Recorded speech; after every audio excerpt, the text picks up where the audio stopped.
Daniel 6.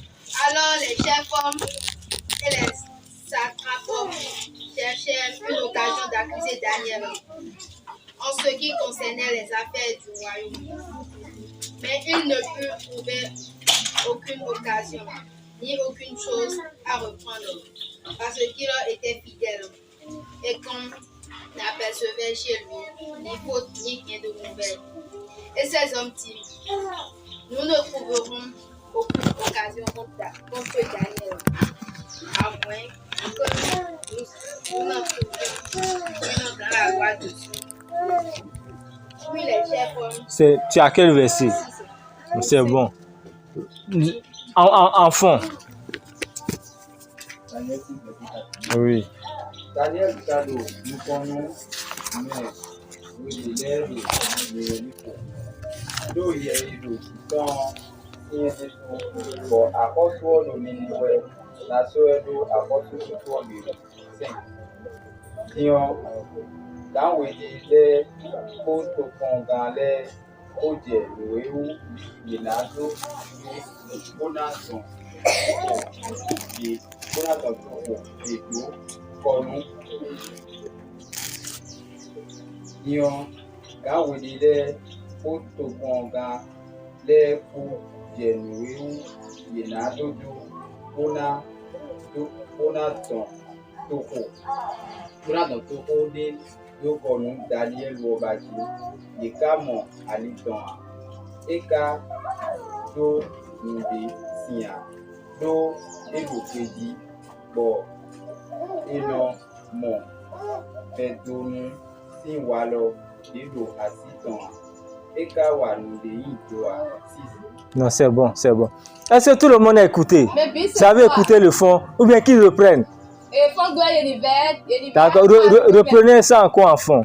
Maintenant, vous allez aussi un peu la voix pour qu'on puisse bien entendre. Non, verset 4. Daniel Kado, nous connaissons, mais oui, il est le Do, il y a eu le titan, sien Jésus. Bon, à cause de l'Union, la soeur d'eau, à cause du tour du Nion, quand oui. Et les côtes au Congan, les côtes nouées où Yéna, Dodo, Jonathan, Togo, les deux comme Daniel Wobadi, les Camon Aliton, et Kato Moudessia, Do et Doudi, bon, énormément fait nous, si Walo Dido à 6 ans, et Kawa Noudei Toa, 6. C'est bon déjà, 4 à 5. J'espère que tout le monde a entendu. Donc, comme vous le savez, durant la semaine, on a fait un réveil. Pas qu'on était en train de dormir, mais on a voulu plus nous consacrer. Et le thème de ce réveil-là, c'était la délivrance de l'Éternel. La délivrance de l'Éternel. Et nous avons on s'est appuyé d'abord sur Daniel. Sur l'histoire de Daniel. Et comme les versets que nous venons de lire, c'est que Daniel était quelqu'un qui avait un esprit supérieur aux autres.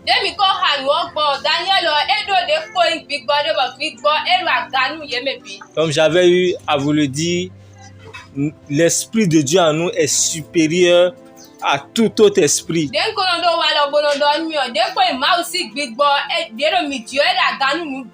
Bien sûr, si nous prions, si nous cherchons la face de Dieu. Et Daniel, le roi, voulait le nommer chef des magiciens, des mages et autres. Et cela a fait mal à certains. Comme notre situation fait mal à certains aujourd'hui. Et maintenant, ils ont décidé de lui créer des problèmes. Maintenant, ils n'ont rien trouvé. Je prie le Seigneur que le Seigneur, par sa grâce, nous donne d'être irréprochables.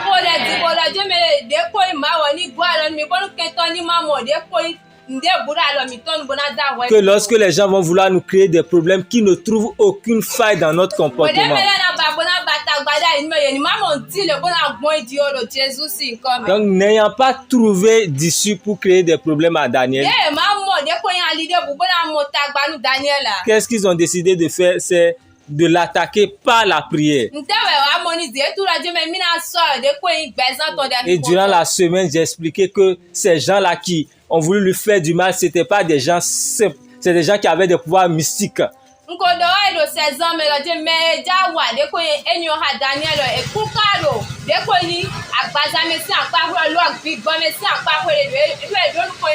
Et ils ont certainement lancé des choses. Et ils ont vu que ça n'a pas marché. Et après toute analyse, ils ont vu que c'est la prière.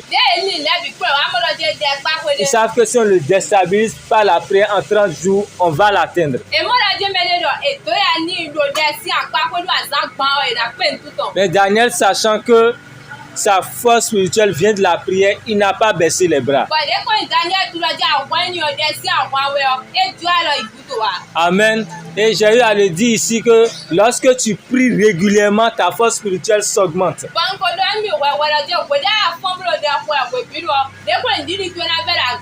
Si vous voulez, vous pouvez faire l'expérience. Tous les jours, faites le temps de trouver le temps pour prier 1 heure. Si vous le faites durant un mois, vous allez voir que vous avez progressé.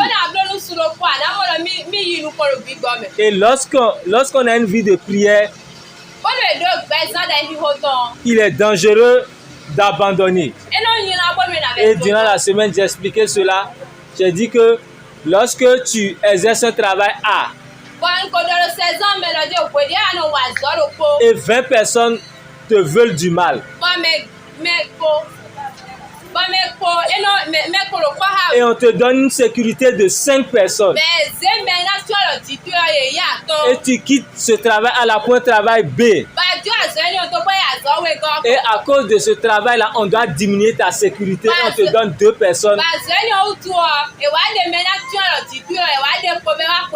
Si les 20 personnes-là sont toujours là et t'en veulent du mal, est-ce que la sécurité de 2 personnes-là va encore te suffire?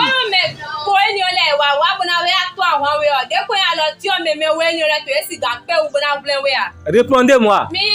La sécurité de 2 personnes ne peut plus suffire. Et j'ai expliqué que lorsque vous priez, vous atteignez une certaine dimension et Dieu vous donne une sécurité spirituelle assignée à cette dimension spirituelle-là.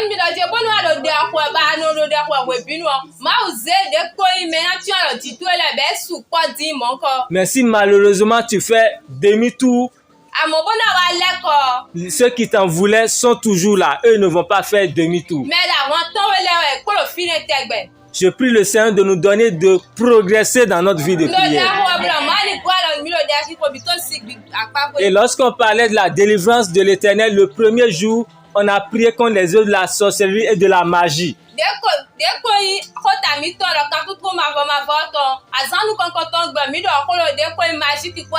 savez que même dans le séculier, dans les filières à l'université, il y a des spécialités.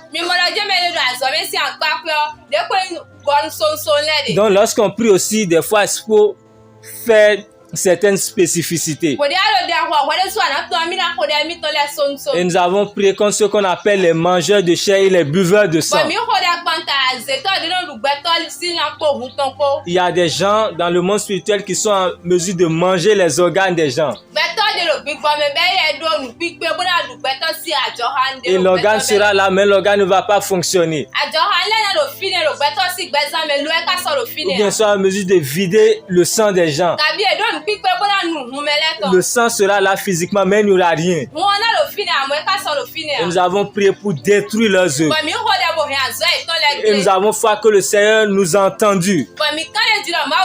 Et que le Seigneur a détruit leurs œuvres dans nos vies. Nous allons aussi prier pour tout ce qui se trame dans le monde des ténèbres contre l'accomplissement de notre destinée.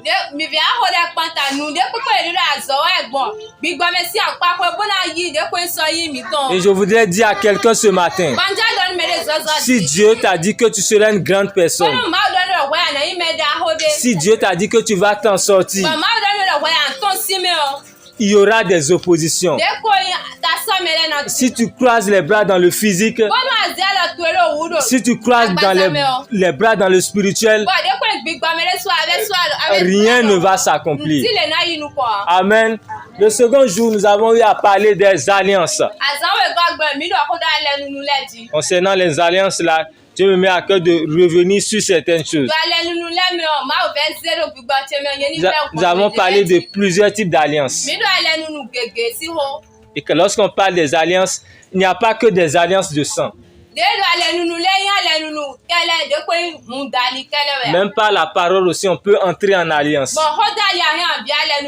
Exemple, lorsque quelqu'un va voir un féticheur, on peut lui dire de dire quelque chose sur quelque chose. Bon, sur un objet.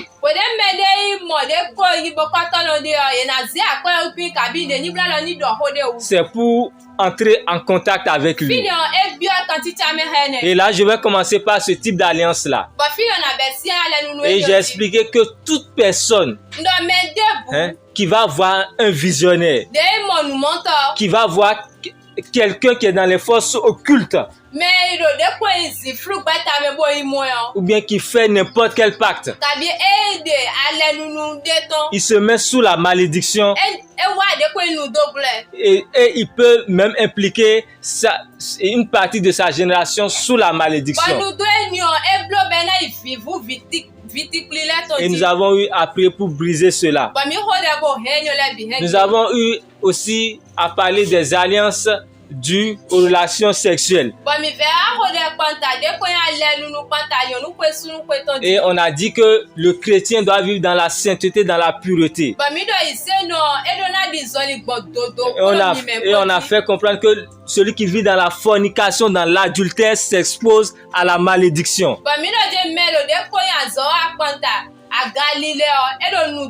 Et quand je dis cela, je suis très sérieux. Il y a des gens qui étaient des serviteurs de Dieu. Il y a des gens qui étaient de grandes personnes.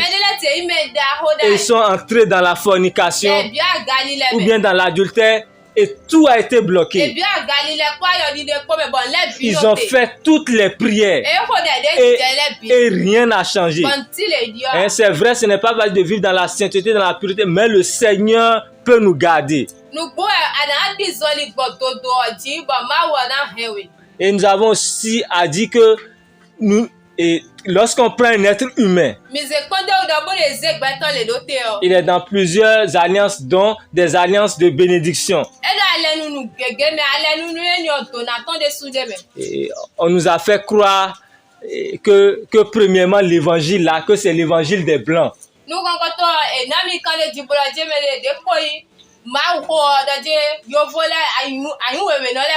Je voudrais vous dire que l'évangile n'est même pas l'évangile des blancs. Parce que d'abord, ça a commencé par les juifs d'abord. Et les juifs ne sont pas des blancs. Et après, c'est allé du côté de l'Europe. L'évangile est allé du côté de l'Europe. Avant de se répandre ailleurs. Donc l'évangile est au fait une lumière qui devait jaillir partout.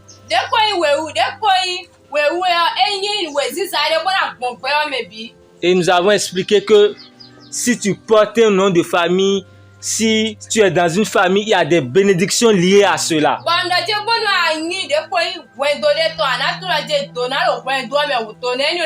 Et nous avons pris le cas d'Ismaël. Ismaël n'est pas né de la volonté de Dieu. Mais parce qu'il est enfant d'Abraham, le Seigneur a préservé sa vie. Parce qu'il est enfant d'Abraham, le Seigneur a fait de lui une grande nation. Et si vous voyez les Arabes aujourd'hui, ils sont nombreux. Et beaucoup parmi eux ont de l'argent. Et actuellement, ils ont un poids au niveau mondial. Et lorsque vous voyez les Israélites aussi, ils sont nombreux. Ils ont aussi un poids au niveau mondial. Et nous avons dit que lorsque nous prions pour briser les liens de malédiction et autres, Il faut se souvenir de prier pour recevoir les bénédictions qui nous sont dues.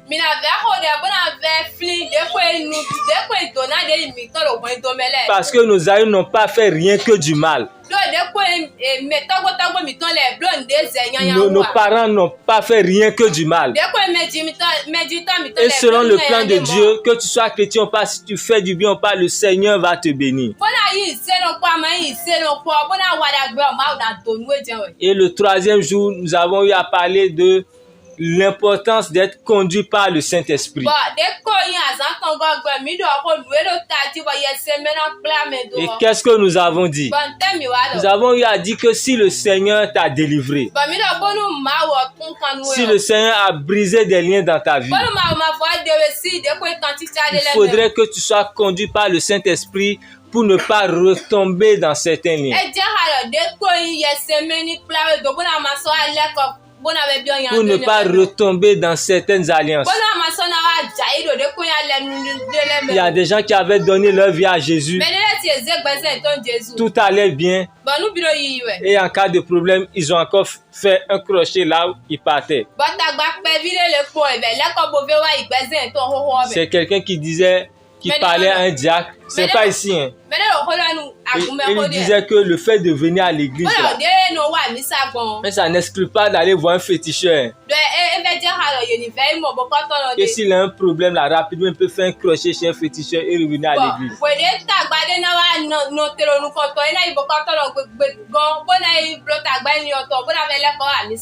Je voudrais vous dire que ça là, ça ne se fait pas. Et si éventuellement quelqu'un entre dans cette affaire-là, il va encore entrer dans d'autres liens. La vie chrétienne n'est pas une vie de jeu.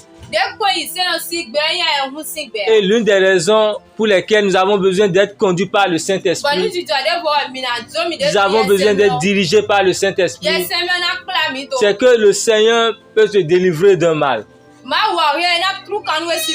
Mais le diable va rechercher à revenir. Un exemple que vous connaissez tous. Un exemple que vous connaissez tous. Il y a des gens qui ont pris pour eux, on les délivre aujourd'hui.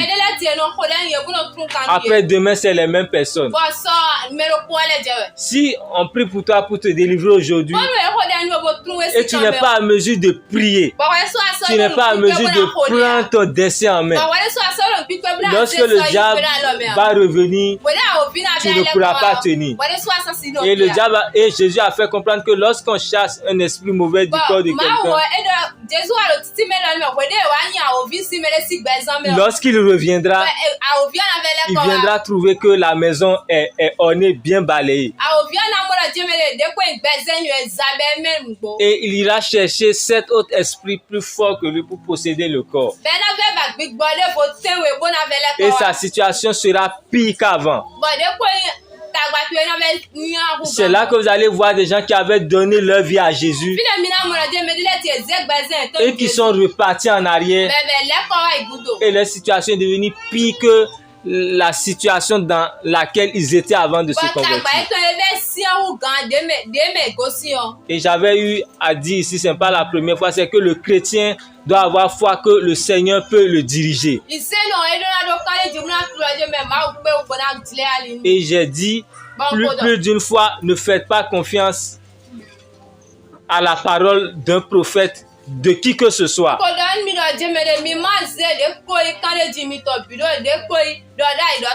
Et j'ai eu à dire que votre destinée n'est pas dans la main de votre pasteur. Votre destinée n'est pas dans la main d'un prophète. Mais votre destinée est dans les mains de Dieu. Lorsque quelqu'un te donne une preuve, ce n'est pas la première fois que je dis. Donc si je reviens sur ça, c'est que c'est important.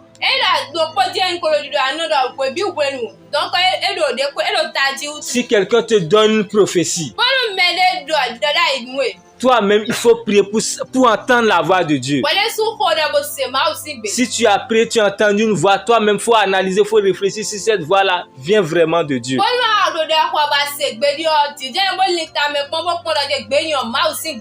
Et pour montrer que c'est réellement important d'être rempli du Saint-Esprit, nous avons eu à parler des dons spirituels. Et les dons spirituels, nous allons parler un peu de cela aujourd'hui. Nous allons lire dans 1 Corinthiens. 1 Corinthiens, le chapitre 12, les versets 8 à 10.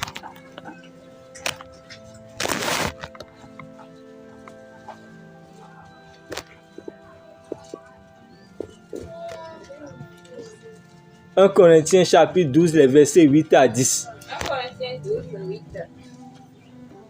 En effet, à l'un est donné par l'Esprit une parole de sagesse, à un autre une parole de connaissance, selon le même esprit. C'est le verset 8, non? Oui. Finis le verset 8, l'autre va lire en fond. Allez-y.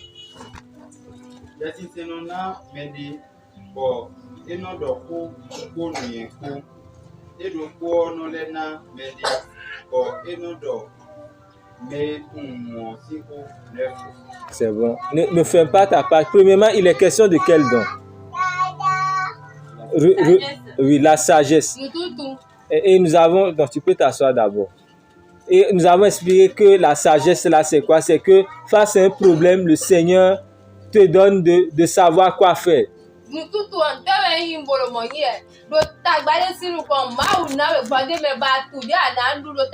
C'est pas seulement la parole, mais la chose peut te venir à l'esprit.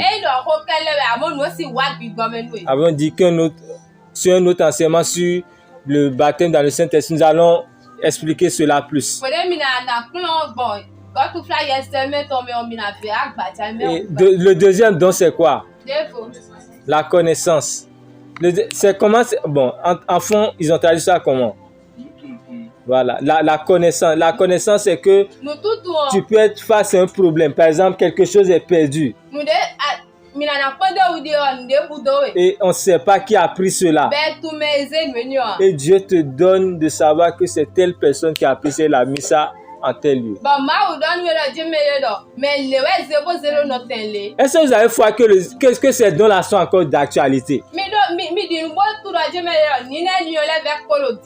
Répondez-moi.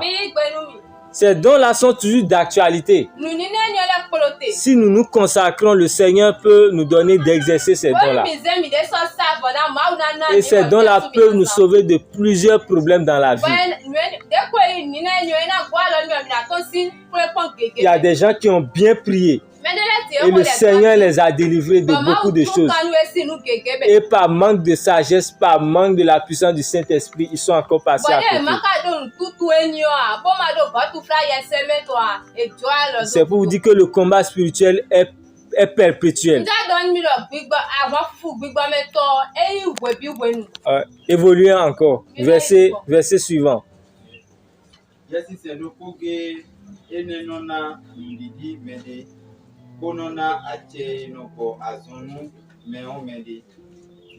Non, 9. Allez-y. Verset 9. À un autre la foi, par le même esprit. À un autre le don de guérison, par le même esprit. Donc, à un autre la foi, par le même esprit. La Bible nous dit que le juste vivra par la foi. La foi, c'est que des fois tu peux... C'est comme quelqu'un qui ouvre son atelier. Est-ce que les gens l'ont déjà contacté pour dire qu'ils vont venir dans son atelier? Mais il a la foi qu'en ouvrant l'atelier là, que des gens vont venir. Donc c'est un peu ça la foi. Et nous avons dit que le don de foi ici, c'est une foi au-delà de la simple foi.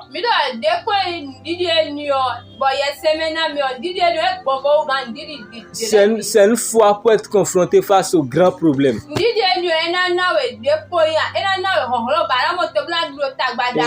Je crois que je l'ai déjà dit ici, quel que soit l'homme que tu es, quelle que soit ta charisme spirituel, tu peux être face à des situations, tu seras troublé, où tu seras vraiment secoué. Et c'est Dieu qui va te donner de pouvoir tenir. Ceux qui négligent le baptême dans le Saint-Esprit, il y a quelque chose qui va leur manquer dans leur vie chrétienne. Oui.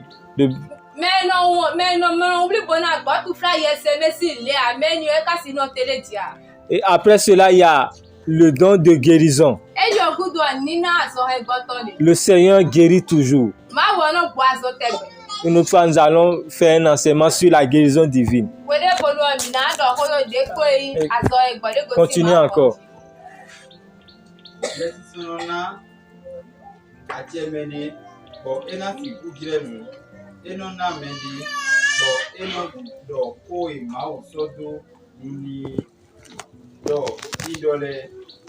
C'est le seul verset toujours.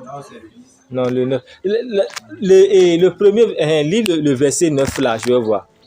Un autre, la foi. Non. Le verset suivant. Oui. Un autre, le don d'opérer des miracles. Oui. Un autre, la prophétie. C'est tout, le verset 10. Oui, continuez. Un autre, le discernement des esprits. Le discernement des esprits. Un autre, la diversité des langues. C'est toujours le même verset. Oui. D'accord. Donc nous allons aller un à un. Le premier don, c'est le don quoi, d'opérer des miracles. C'est ça, hein? Oui, Le don d'opérer des miracles. C'est traduit par quoi en fond? D'accord. C'est que la personne, comment on appelle ça? C'est que la personne démontre des choses, il fait des choses extraordinaires. C'est bien ça. Lorsque nous prions, Dieu fait des miracles. Et quand on dit miracle, il ne faut pas s'attendre à quelque chose d'extraordinaire. Supposons que ton argent est fini. Et tu as prié pour que le Seigneur t'ouvre des portes. Et quelqu'un auquel tu n'as même pas pensé t'appelle pour dire viens faire tel travail et je vais te payer telle somme. C'est déjà un miracle. Il ne faut pas aller penser trop loin. Continuez encore. Le deuxième don. Oui, enfant.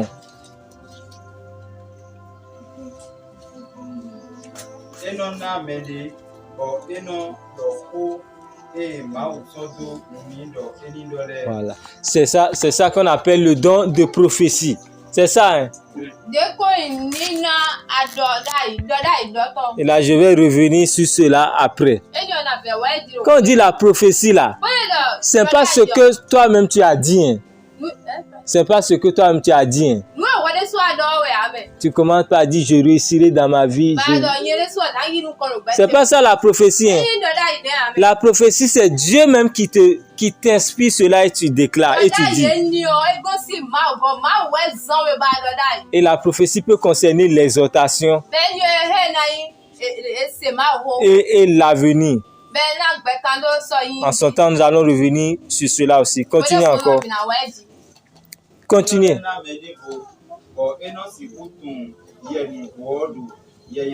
Voilà. Donc c'est hier là qui est esprit en fond. Oui. Un autre, le discernement des esprits.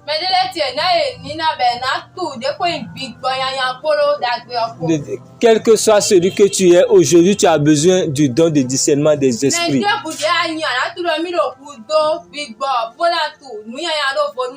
Des gens peuvent venir te voir, te dire que nous sommes avec toi.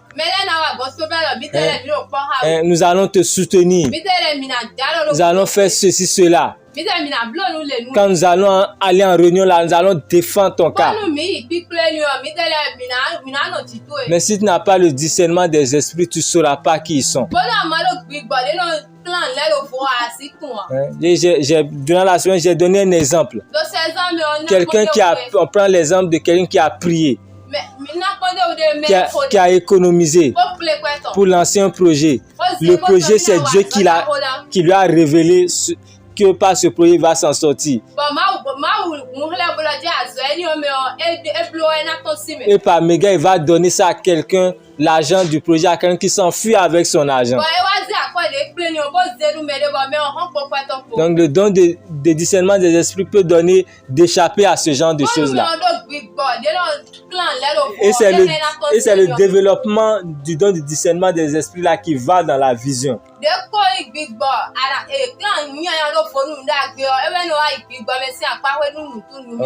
Notre fois, nous allons revenir sur cela. Continuez encore.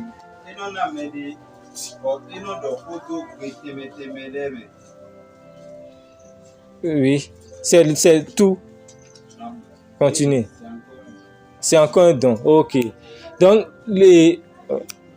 vas-y. On note la diversité des langues. Amen. Et je suis revenu sur ça. C'est vrai, c'est pas un enseignement sur le Saint-Esprit, mais c'est important que je prends mon temps pour expliquer cela. Quand on dit le parler en langue là, c'est pas que tu crées toi-même tes mots. C'est le Saint-Esprit lui-même qui te donne ces mots-là. C'est des sons c'est des paroles sous inspiration. Et celui qui parle en langue, il est directement connecté à Dieu. Et lorsqu'on parle en langue, il y a des choses extraordinaires qui se passent au-delà de ce qu'on peut imaginer.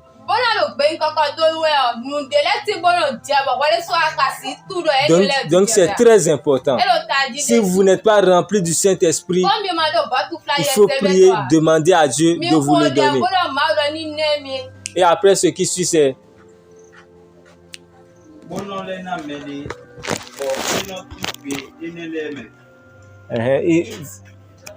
l'interprétation des langues. C'est-à-dire qu'il y a des gens, lorsque quelqu'un parle la langue,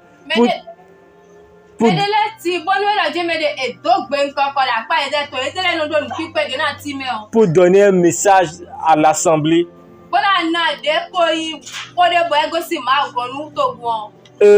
ils peuvent recevoir l'interprétation et le donner.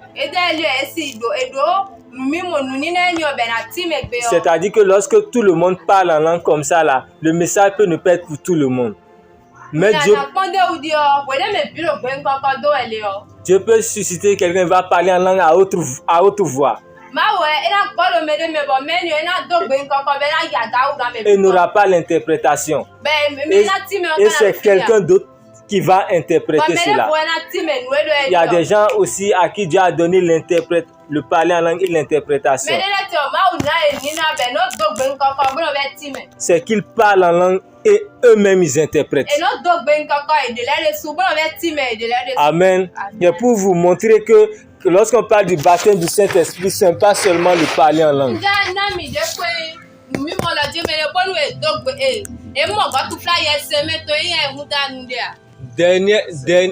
C'est pas seulement le parler en langue. Et autre chose que j'ai à dire, et je vais revenir sur ça dans l'enseignement sur la nouvelle naissance. Lorsque tu parles en langue, cela ne veut pas dire que tu iras au ciel. Il faut avoir, c'est la vie de sainteté, la vie de pureté, l'obéissance à Dieu qui va te donner d'aller au ciel.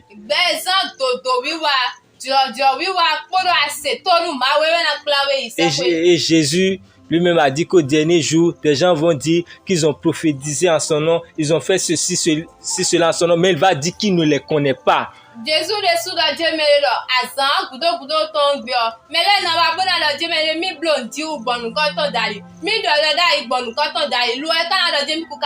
Et l'une des choses qui nous empêche aujourd'hui d'entendre la voix de Dieu, c'est le péché. Si tu es baptisé du Saint-Esprit, tu vis dans le péché, ton esprit sera brouillé.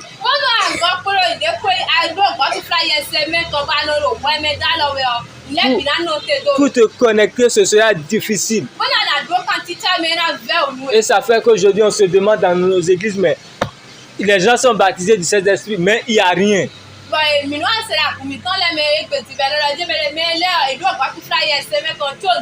Des fois, ça peut être le péché. Amen. Et je reviens dessus. C'est le caractère, la bonne conduite qui donne d'aller au ciel.